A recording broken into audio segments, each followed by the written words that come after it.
नाम के प्रजापति से किया, जिनके यहाँ भगवान के 24 अवतारों में यज्ञ नारायण भगवान का आविर्भाव हुआ। दूसरी कन्या का विवाह समय आने पर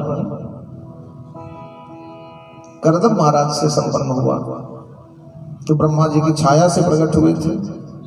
और इनके यहाँ भगवान के 24 अवतारों में जिनका नाम लिया जाता है, जो छठे अवतार हुए भगवान के ज्ञानावतार कपिल नारायण भगवान का जन्म हुआ। बोली कपिल नारायण भगवान की जय। जिन्होंने संसार में सांख्य शास्त्र को प्रकट किया। सांख्य शास्त्र जस प्रगट बखान। सांख्य शास्त्र, अब देखिए सांख्य शास्त्र 6 शास्त्रों में एक शास्त्र सांख्य भी, सांख्य दर्शन। अब वो इतना विशद नहीं पढ़ी, हम लोगों ने तो व्याकरण पढ़ा, इसलिए भागवत कथा या कोई भी पुराणों की कथा। तो उसी प्रकार सांख्य को पढ़ने के लिए 14 वर्ष का समय लगता है। सांख्य जिसका मतलब है जिसमें संसार के तत्वों की गिनती की गई है। अब विषय थोड़ा कठिन है सांख्य दर्शन। और पूज्य गुरुदेव कहते हैं कि सांख्य दर्शन मतलब पंचात्मक सृष्टि। ये हमारी सृष्टि पंचात्मक सृष्टि। कैसे? सृष्टि में पंच हमारी ज्ञानेंद्रियां, पंच ज्ञानेंद्रियां, ये नाक कान आंख मुंह त्वचा जिह्वा इत्यादि 5 ज्ञानेंद्रियां, 5 हमारे शरीर में कर्मेंद्रियां, 2 हाथ 2 पैर, नीचे के उपस्थ के 2 भाग, और ये जिह्वा, ये ज्ञानेंद्री भी है और कर्मेंद्री भी है, चखती भी है और बोलती भी है। कितने हो गए? 10। 5 हमारे ज्ञानेंद्रियों की तन्मात्रा, नेत्र की तन्मात्रा, स्रोत की तन्मात्रा, आघ्राण की तन्मात्रा, जिह्वा की तन्मात्रा, ये सब शब्द रस रूप गंध इत्यादि, ये 5 हमारी तन्मात्रा हुई। और 5 इन तन्मात्राओं को प्रकट करने वाले पंच महाभूत, चित जल पावक गगन समीरा, ये हो गए 20। और 4 सूक्ष्म तत्व संसार में होते हैं, मन बुद्धि चित्त और अहंकार, ये हो गए 24।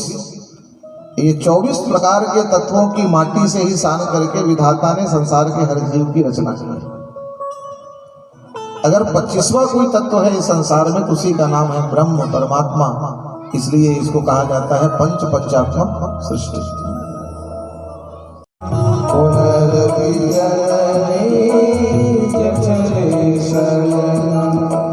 भज गोविंदम भज गोविंदम गोविंदम भज मूढ़मते। भज गोविंदम भज गोविंदम गोविंदम भज मूढ़मते।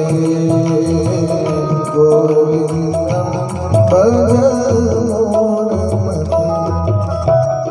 उस क्रम का गति के साथ कर दिया गया। और तब ब्रह्मा जी ने कहा कि बेटा दक्ष, तू भी तो मेरा बेटा है, सारे बेटों ने सृष्टि के विस्तार में मेरा सहयोग किया है, तू भी कर दे। लेकिन दक्ष ने सीधे शब्दों में मना कर दिया कि मैं आपका कोई सहयोग नहीं करूंगा। जिन अपने बेटों को अपने नाक कान आंख मुंह से पैदा किए हैं उनको कहो सहयोग करने। देखो दक्ष को एक बात की गिलानी रहती थी कि ब्रह्मा जी ने अपने शरीर के सबसे नीचे के अंग से दक्ष को प्रकट किया था, पैर के अंगूठे से। दक्ष ने कहा मैं आपको इतना निम्न लगता था पिताजी, पैर के अंगूठे से पैदा कर दिया, नहीं करूंगा सहयोग। ब्रह्मा जी नाराज नहीं हुए, जान गए मेरा बेटा दक्ष है। और दक्ष मतलब अहंकारी। और अहंकारी को अगर प्रसन्न करना है तो दुनिया का कोई साधन काम नहीं आता। अहंकारी को प्रसन्न करने का संसार में एक ही साधन है, और उस साधन का नाम है प्रशंसा। हाँ, ये साधन करना पड़ेगा। और कहा नाक मुंह छूट, वैसा करोगे दंड ही मिलेगा, आशीर्वाद नहीं मिलेगा। हालांकि हम सोचते हैं कि धीरे धीरे लोगों को प्रणाम करने की पद्धति भी बदल रही है। बात स्मरण हुआ।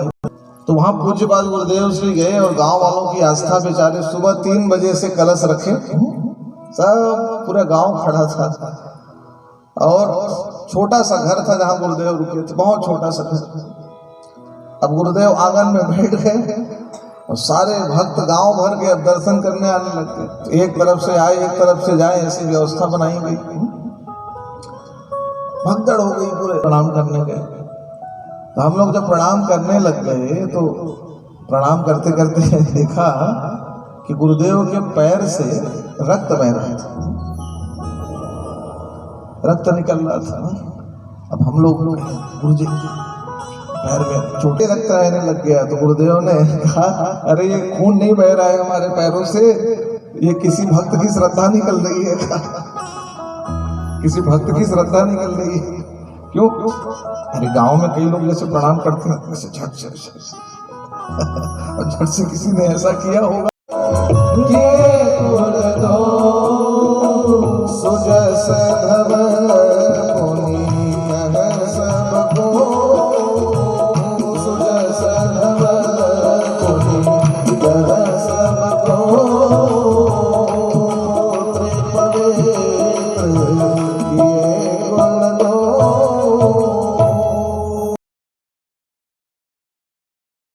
दीदी चंद्रमा को कि हमारे ज्योतिष शास्त्र में जो 27 नक्षत्र कहे गए, अश्विनी रोहिणी चैव कृत्तिका भरणी तथा 27 नक्षत्र, एक एक नक्षत्र के 4-4 चरण और उन 4-4 चरणों में हमारा आपका नामकरण ज्योतिष के अनुसार। तो 27 पत्नियां चंद्रमा की, 10 पत्नियां धर्म को दी, धैर्य करुणा श्रद्धा मैत्री पुष्टि आदि धर्म की 10 पत्नी। 13 कन्या दे दी कश्यप महाराज को, दिति अदिति देवताओं की माँ, दैत्यों की माँ, सर्पों की माँ, गरुड़ की माँ, कद्रु वनिता इत्यादि 13 कन्या। 2-2 कन्या दे दी भूत कृशास और अंगिरा नाम के महात्मा को। कितने हो गए? 56। 4 कन्या बच गई, 3 कन्या फिर से कश्यप महाराज को दे दिया, हो गई 59। और 60वीं कन्या का विवाह भी दक्ष प्रजापति कर देता, लेकिन उस कन्या के मन में एक ही भाव था, बरहु शंभु न तरहु कुमार। वर्ण करूंगी तो भगवान महादेव का, है तो जीवन भर कुमारी का व्रत धारण करो। और दक्ष प्रजापति ये चाहता नहीं था। ब्रह्मा जी पहुंच गए, कहा क्यों दक्ष तेरा मेरा संबंध क्या है? दक्ष ने कहा कैसी बात करते हैं पिताजी, आप मेरे पिता, मैं आपका पुत्र। अच्छा तो मैं तेरा जब पिता होगा, एक ही प्रायश्चित है कि 60वीं कन्या का विवाह मेरे कहे अनुसार तुझे महादेव भगवान के साथ करना पड़ेगा, यही प्रायश्चित है क्या? और जब ब्रह्मा जी ने कह दिया तो स्वीकार करना पड़ा। इसलिए रामायण की चौपाई में ये बात आती, पंच कहे शिव सती बियाही। पंच कहे, तब पंच कहे का मतलब ये मत समझना तो अति अभिमान हृदय तब आवा, और नहीं को अस जन माजग माही, और प्रभुता पाही काहू मद नाही। अरे प्रभुता पा करके किसको अहंकार नहीं हो जाता? तुलसी बाबा कहते हैं। दक्ष प्रजापति देखने लग गया, लेकिन देख ये रहा है कौन खड़ा नहीं हुआ। तो सब तो खड़े थे, 3 देवता बैठे थे, ब्रह्मा जी। अरे कहा कोई बात नहीं, मेरे पिता हैं, अब पुत्र के सम्मान में पिता खड़ा हो ये शोभा नहीं देता, बैठे हैं कोई बात नहीं। आगे देखा नारायण बैठे हैं, कोई बात, ये तो मेरे पिता के भी पिता हैं, इनके गर्भ से तो मेरे पिता प्रकट हुए। लेकिन जैसे दृष्टि गई भगवान महादेव पर तो भ्रिकुटी तन गई दक्ष की, का देख ली मेरे दामाद लगते हैं, मैं इनका ससुर लगता हूँ। और ससुर जी आए हैं तो लोकाचार का ज्ञान नहीं है, खड़े होकर स्वागत करना चाहिए। अच्छा ठीक है तुम्हारे दामाद हैं, लेकिन दामाद भी कौन होता है? किसी भी व्यक्ति के जीवन में दामाद विशिष्ट कोई नहीं हो सकता। दामाद से बड़ा कोई पात्र किसी भी व्यक्ति के जीवन में नहीं हो सकता, क्योंकि अपने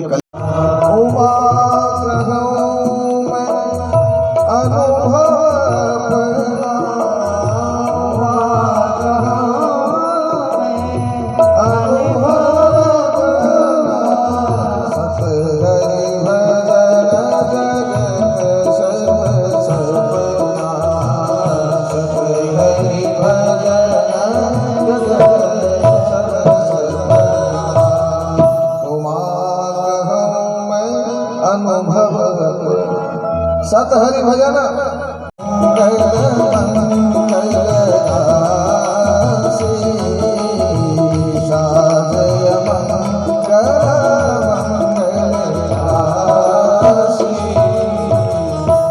नाम प्रभाव शंभु अविनाशी तेरी जटा में भोले तेरी जटा बहती है गंगाधारा भोले तेरी जटा में शंकर तेरी जटा में भोले तेरी जटा में शंकर तेरी जटा बोलिए महादेव भगवान शंकर तेरी जटा में भोले तेरी जटा में शंकर तेरी जटा में भोले तेरी काली घटा के अंदर हो अंतर काली घटा के अंदर जीविता में उजाला शंकर तेरी जटा बहती है गंगाधारा भोले तेरी जटा में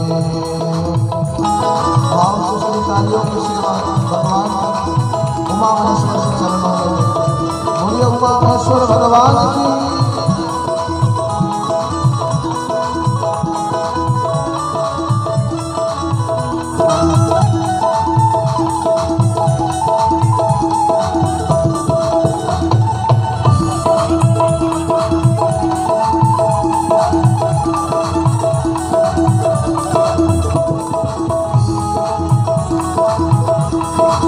हर हर महादेव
शंकर तेरी जटा बहती है गंगाधारा, शंकर तेरी जटा हर हर महादेव।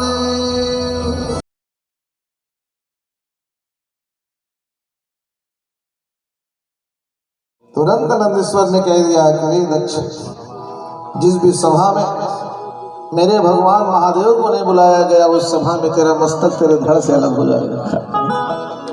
जैसे ये श्राप हुआ तो एक ओर से श्राप हो रहा था, तब तक तो ठीक थी।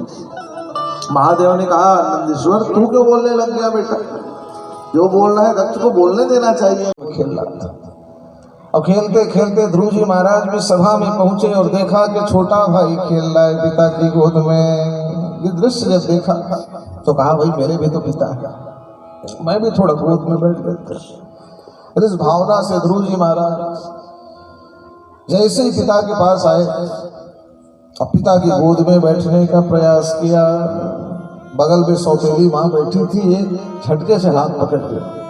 कहा ध्रुव पिता की गोद में बैठना चाहता है, कहा जा आराधया धोक्षज पाद पद्मं यदिच्छसे ध्यासनोत्तमो यथा।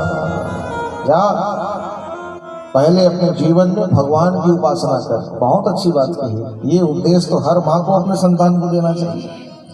लेकिन आगे क्या कह दिया कि तेरी उपासना से अगर भगवान प्रसन्न होकर के प्रकट हो तो भगवान से ये मांग लेना कि मैं मर जाऊं, मेरे प्राण छूट जाए, ये मांगना।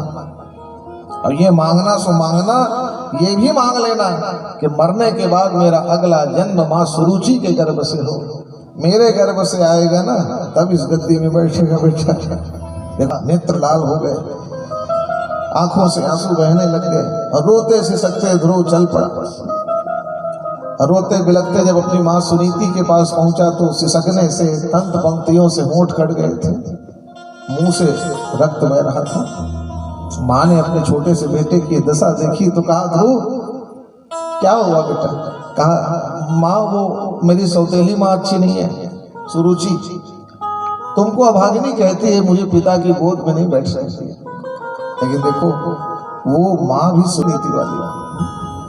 अब आज भी माताओं को सुनीति बनने की आवश्यकता है। खाइए लेकिन ये छीनना मत सिखाइए, प्रतिशोध करना मत सिखाइए, क्योंकि वो उनके जीवन का अक्षय संस्कार बन जाएगा। मंत्र का तो निष्ठा से जप कर, और जब करना सो करना, कुछ व्रत विधान का भी पालन करना, कुछ व्रत विधान का भी पालन करना। वनम वृंदावनम तत्र सानिध्यम नित्यदा।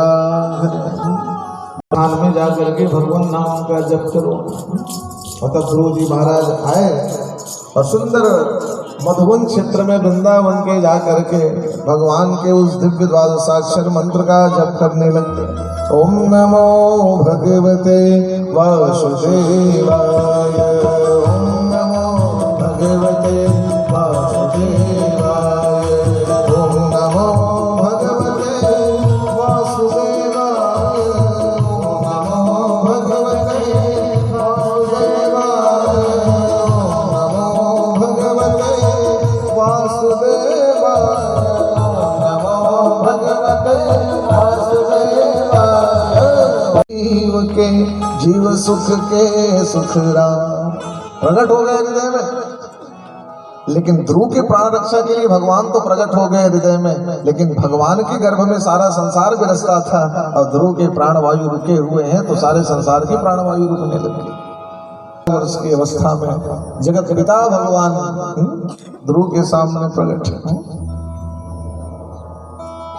और भगवान को जब ध्रुव ने देखा तो छोटा सा वो बालक, भाई आज भी कोई विशिष्ट व्यक्ति अगर हमारे सामने आ जाए तो हमारी वाणी अवरुद्ध हो जाती है, हम कुछ बोल नहीं पाते। भगवान कह रहे हैं गंभीर शब्दों में कि मांग ले बेटा ध्रुव, क्या मांगना चाहता है। ध्रुव बोल ना पाए और तब भगवान ने अपने वेद में शंख को उठाया। देखो शंख ज्ञान का स्वरूप होता है।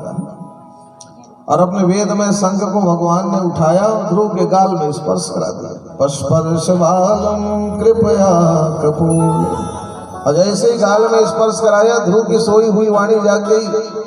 और एक अध्याय में ध्रुव ने बड़ा सुंदर स्तवन भगवान का किया। योऽन्तः प्रविश्य मम वाच मिमां प्रसुस्तां संजीवयत्यखिल शक्तिधर स्वधाम्ना। हे प्रभु, जैसे मेरी सोई हुई वाणी को आपने जगा दिया, उसी प्रकार ये सारा संसार जागते हुए दिख रहा है, लेकिन जागती आंखों से सारा संसार मोह रूपी रात्रि में सोया हुआ है। मोह निशा जग सोवनिहार, देखे स्वप्न अनेक प्रकार।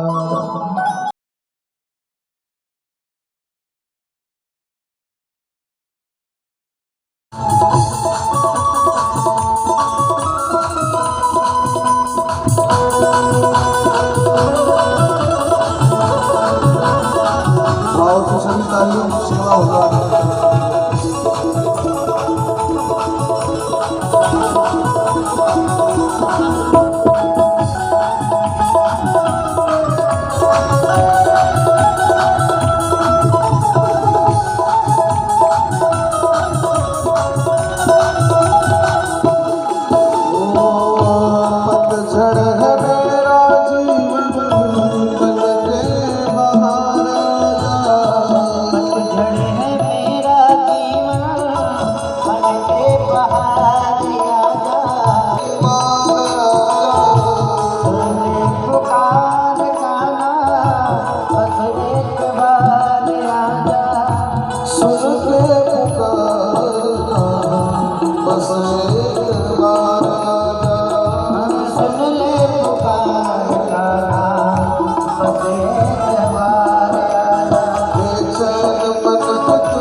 कृष्णाय वासुदेवाय दीनवदनाय च नन्दगोपकुमाराय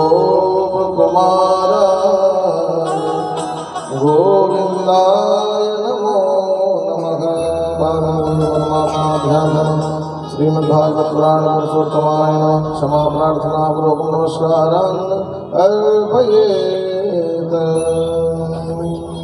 बोल श्रीमद्भागवत महापुराण की, श्री वागेवी हरिलाल की, श्री यज्ञनारायण भगवान की, पूज्य सद्गुरुदेव भगवान की, नगर के समस्त देवी देवताओं की, धर्म की अधर्म का प्राणियों में विश्व का गौ हत्या गौ माता की धर्म सम्राट स्वामी श्री कृपात्री जी महाराज के, श्रीमद जगद्गुरु शंकराचार्य भगवान की, नमः पार्वती पतये हर हर हर हर हर महादेव। रूप में एक पत्रिका प्रदान की जाएगी और साथ ही जब इस मंदिर का भव्य शुभारंभ होगा, प्राण प्रतिष्ठा होगा, उस समय आप सबको आमंत्रित भी किया जाएगा। और चाहे तो आप अपनी राशि QR कोड के माध्यम से जो उसमें दर्शाया गया है, फोन पे या गूगल पे के माध्यम से भी आप अपनी सेवा राशि भगवान चंद्रमौलेश्वर के पावन चरणों में समर्पित कर सकते हैं और भगवान शिव कृपा के भागी आप सब